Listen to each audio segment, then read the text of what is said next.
When Bob met Heather, he knew it was forever, from her hair to the leather of her boots. It was only just the start, but a flower in his heart burst open and began to grow roots. When Heather saw Bob, she thought, oh good God, he's the most beautiful thing I've ever seen. As he caught her eyes, she could not disguise that she wanted to have nothing in between. First and second date, things were going just great. So much in common and so much to discover. Such a deep connection, such immediate affection, a clear direction for the star-crossed lovers. Just 3 months in, they were living in sin. They were talking about a wedding in June. They set all aside as they crawled deeper inside the depths of their lover's cocoon. And she sang, boundless are the tides of my love, I am wrecked on the shores of your heart. He'd sing, it's you for whom I've waited, all my hunger you have satiated. Without you I will simply fall apart. A thought occurred to Heather, she would tether them together and bind them forever with a string. But along came the weather, started weathering the tether, and the pair fell apart in the wind. So then thought Bob, I know just the job, and he went to the kitchen for a knife. Heather started to laugh as she saw her other half planning to become one with his wife. With surgeon's precision, they both made an incision down their ribs to the top of their hips. Then together they pressed, the wound was sewn and dressed. They were forever now in each other's grips. After quite a lot of bleeding, the joints started healing. Scar tissue's not an issue in love.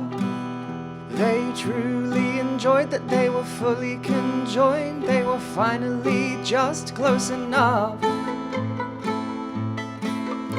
Sang, boundless are the tides of my love, I am wrecked on the shores of your heart.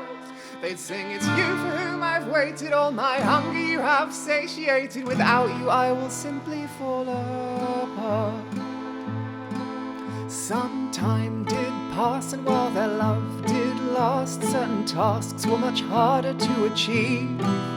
But it was their dream to share one bloodstream until one midsummer's eve. When Bob saw Tess, the couple's neighbor to the left, tending flowers as the day grew dark, so beautiful he thought her that she might as well be watering the flower that was growing in his heart. Tried, and yet he could not forget the sight of Tess in her gardening gloves. Such a big guilt trip when you're joined at the hip with the one you've promised everlasting love. Heather didn't really notice that Bob couldn't focus on anything except next door. To her nothing seemed amiss in her sewn together bliss, until Bob couldn't stand it anymore. He felt so smothered, smuggled under the covers, the knife that had begun this dilemma. And as she slept that night, he severed Heather from his side, cut the bonds that they thought would last forever. As she dreamt and bled, Bob exited the bed, went next door and knocked 3 times. With his new liberation and with great anticipation, he began to sing the familiar lines. He sang, boundless are the tides of my love, I am wrecked on the shores of your heart. He sang, it's you for whom I wait, all my hunger you will satiate. Without you I will simply fall apart. was shocked when it was answered by Tess's long-term partner. He just stood there, his eyes growing wide. She called back behind, said it's the guy from number 9. He's sort of singing and he's bleeding from his side.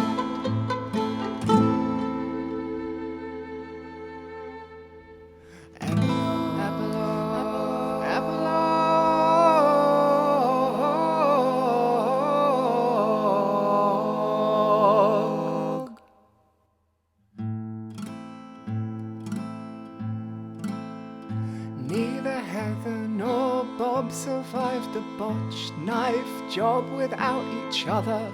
They simply fell apart. But this could have been avoided if they'd made different choices and not fallen for the madness of the heart. And the madness goes, boundless are the tides of my love. I am wrecked on the shores of your heart. It's you for whom I've waited, all my hunger you have satiated. Without you I will simply